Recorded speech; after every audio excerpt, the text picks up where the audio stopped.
नमस्कार, आप देख रहे हैं 4 PM। मैं हूं आपके साथ सिमरन। लोकसभा चुनाव को लेकर सभी राजनीतिक दल जमकर चुनाव प्रचार कर रहे हैं और जनता के बीच पहुंचकर नेता तरह तरह के वादे कर रहे हैं। इसी बीच महाराष्ट्र में 5 चरण में सभी 48 सीटों पर मतदान संपन्न हो चुके हैं।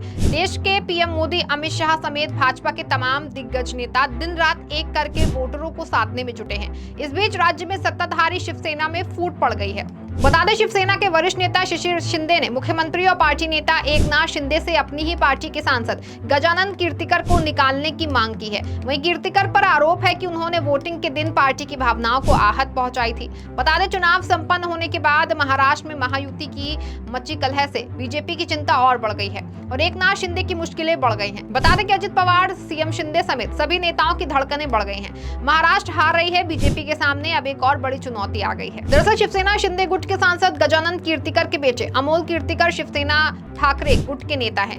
वो मुंबई नॉर्थ वेस्ट सीट से लोकसभा चुनाव मैदान में हैं। बता दें, सोमवार को मुंबई की सभी 6 सीटों पर भी वोटिंग हुई थी। इसी दौरान गजानन कीर्तिकर और उनकी पत्नी ने बेटे के पक्ष में एक बयान दिया था। इस पर शिशिर शिंदे नाराज हो गए। उन्होंने कहा कि गजानन कीर्तिकर मातोश्री के आगे टिकने को व्याकुल हैं। उन्होंने आगे कहा कि एकनाथ शिंदे हमारे नेता हैं और उनको कड़ा कदम उठाना चाहिए जिससे कि सभी को सबक मिले। अमोल कीर्तिकर उनके बेटे हैं और आप उनके समर्थन में बोल सकते हैं, लेकिन आपने हमारे नेता को क्यों अपमानित किया। जिसको लेकर उन्होंने कहा कि गजानन कीर्तिकर को ऐसा कुछ नहीं करना चाहिए जिससे कि पार्टी को नुकसान हो और लोगों में कंफ्यूजन पैदा हो। उन्होंने कहा कि सीएम शिंदे ने उनके बेटे को एमएलसी बनाने और पार्टी में शामिल होने का ऑफर दिया था। इस पर अमोल कीर्तिकर ने कहा कि उन्होंने इसे खारिज कर दिया था। उन्हें नहीं लगता कि उन्होंने ऐसा करके किसी तरह से कोई अनुशासन तोड़ा था।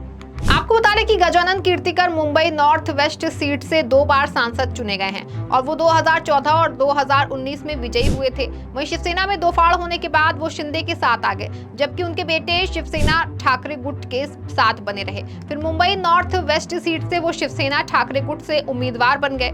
इस चुनाव में शिवसेना शिंदे गुट ने गजानन को टिकट नहीं दिया और उसने रविंद्र वैकर को अपना उम्मीदवार बनाया है, जिससे कि मुकाबला दिलचस्प हो गया। बता दें कि चुनाव संपन्न होने के बाद महायुति में मची कलह कब तक चलती रहेगी। आपको बता दें कि महाराष्ट्र में लोकसभा चुनाव संपन्न होने के ठीक एक दिन बाद एनडीए के नेतृत्व वाले महायुति गठबंधन के सहयोगी दलों के बीच अंदरूनी कलह सामने आई।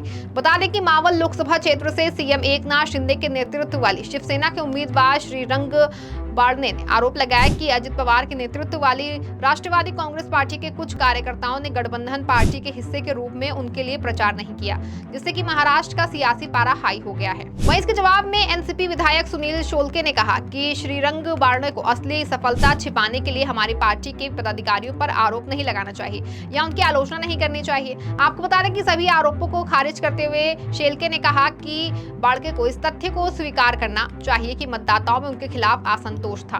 हालांकि उन्हें ये नहीं भूलना चाहिए कि राकांपा अजित पवार खेमे ने उनके लिए कड़ी मेहनत की है। इसी तरह मुंबई उत्तर पश्चिम निर्वाचन क्षेत्र में अप्रत्यक्ष रूप से उद्धव ठाकरे खेमे का पक्ष लेने को कर सीएम एकनाथ शिंदे के खेमे में नेताओं में नाराजगी देखी जा रही है। शिवसेना के उपनेता शिशिर शिंदे ने पार्टी के प्रमुख नेता और सीएम एकनाथ शिंदे को पत्र लिखकर मांग की है कि पार्टी के वरिष्ठ नेता पूर्व सांसद गजानन कीर्तिकर को पार्टी विरोधी बताने के लिए तुरंत शिवसेना से निष्कासित किया जाना चाहिए। बता दें कि शिशिर शिंदे ने अपने पत्र में लिखा कि शिवसेना नेता और पूर्व सांसद गजानन कीर्तिकर और उनकी पत्नी ने राज्य में 5वें चरण के मतदान के दिन पार्टी विरोधी बयान देकर विपक्षी उद्धव ठाकरे गुट के पक्ष लिया। उन्होंने पार्टी के प्रमुख नेता से विरोध किया कि मातोश्री के सामने जो नतमस्तक है उन्हें पार्टी से बाहर का रास्ता दिखाया जाए। उन्होंने कहा कि गजानन कीर्तिकर के बेटे अमोल कीर्तिकर को ठाकरे गुट ने उत्तर पश्चिम मुंबई लोकसभा क्षेत्र से मैदान में उतारा है। अमोल अपने पिता गजानन कीर्तिकर के ऑफिस का इस्तेमाल कर रहे हैं। वहीं चुनाव संपन्न होने के बाद अपनों की बगावत से महायुति में काफी टेंशन देखने को मिल रही है। बता दें कि लोकसभा चुनाव खत्म होने के बाद सियासी दल अब 4 जून का इंतजार कर रहे हैं। वहीं 4 जून को चुनाव नतीजे आने के बाद महाराष्ट्र की राजनीति में भूचाल आने का अनुमान है, जिसको देखते हुए आने वाले दिनों में सभी राजनीतिक दलों ने प्रमुख नेताओं के साथ बैठक बुलाई है ताकि सीटें ज्यादा या कम मिलने के बाद रणनीति बनाई जा सके। बता दें कि महाराष्ट्र में लोकसभा चुनाव ऐसे समय में हुआ जब शिवसेना और एनसीपी टूट गई और कांग्रेस के दिग्गज नेताओं ने दल बदल किया। बीजेपी ताकतवर बनकर उभरी। वहीं एनडीए के घटक दल बीजेपी शिंदे नेता और अजित पवार की एनसीपी को ज्यादा सीटें मिली तो निश्चिंत ही इन सभी दलों के नेताओं के कॉलर टाइट होंगे। वहीं अगर ऐसा नहीं हुआ तो इन सभी का राजनीतिक भविष्य खतरे में पड़ सकता है। दूसरी ओर महाविकास अघाड़ी के घटक दल उद्धव सेना, कांग्रेस और शरद पवार की एनसीपी का भविष्य भी दांव पर लगा है और पार्टी में पहले से ही व्याप्त अंदरूनी कलह ने और खलबली मचा दी है। सभी नेता अपनी साख बचाने की कोशिश में जुटे हैं। बता दें 2019 का लोकसभा चुनाव बीजेपी और शिवसेना ने मिलकर लड़ा था, जिसमें बीजेपी ने 23 सीटें जीती थी और शिवसेना ने 18 सीटों पर बाजी मारी थी और इस बार बीजेपी 28 सीटों पर चुनाव लड़ रही है। अगर शिंदे सेना की सीटें कम आई तो बीजेपी निश्चिंत ही सीएम शिंदे को विलन ठहराएगी। अगर ज्यादा सीटें जीती तो श्रेय देवेंद्र फडणवीस लूट ले जाएंगे। बीजेपी की खुद की सीटें कम आने पर फडणवीस के विरोधी सक्रिय हो जाएंगे और आने वाले विधानसभा चुनाव में उनकी डगर कठिन हो जाएगी। दिल्ली में भी फडणवीस का राजनीतिक वजन कम होगा। बता दें फडणवीस के राजनीतिक करियर के लिए ये लोकसभा चुनाव बहुत महत्वपूर्ण है। वहीं अगर एनसीपी में अगर अजित पवार की कम सीटें आई तो उनकी पार्टी में बड़ी फूट से इनकार नहीं किया जा सकता। वहीं शरद पवार की सीटें कम आई तो उनकी पार्टी को छोड़ने वालों की संख्या तेजी से बढ़ जाएगी। दोनों की प्रतिष्ठा बारामती सीट पर लगी है। आपको बता दें कि सुप्रिया सुले और सुनेत्रा पवार बारामती सीट से उम्मीदवार हैं। एनसीपी के लिए चुनाव नतीजे बहुत मायने रखते हैं। शरद की पार्टी 10 सीटों पर चुनाव लड़ रही है, जबकि अजित की पार्टी को सिर्फ 4 सीटें मिली हैं। वहीं इस लोकसभा चुनाव में उद्धव ठाकरे को बड़ा फायदा होता नजर आ रहा है।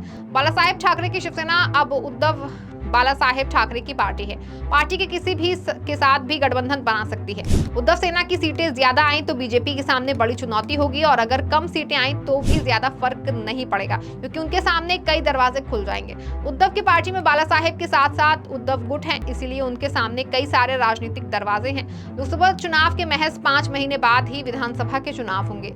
लोकसभा चुनाव के नतीजे विधानसभा को प्रभावित करेंगे, इसलिए महाराष्ट्र के सभी सियासी दलों के लिए लोकसभा के नतीजे महत्वपूर्ण है। आपको बता दें कि लोकसभा चुनाव के संपन्न होते ही महाराष्ट्र में जारी अंतर्कलह का कितना असर होगा, ये तो आने वाला वक्त ही तय कर पाएगा। वहीं चुनाव संपन्न होने के बाद से सभी नेताओं के चेहरों पर चिंता की लकीरें दिखाई देने लगी हैं और सभी नेताओं में संशय बरकरार है और सभी घटक दल अपनी अपनी साख बचाने के लिए परेशान नजर आ रहे हैं और अपनी साख बचाने की गणित में लगे हुए हैं। वहीं सभी हलचलों पर 4 जून को विराम लग जाएगा और सभी अटकलों से पर्दा हट जाएगा। इस खबर में फिलहाल बस इतना ही। ऐसी तमाम राजनीतिक खबरों के लिए बने रहें और देखते रहें 4 PM महाराष्ट्र। धन्यवाद।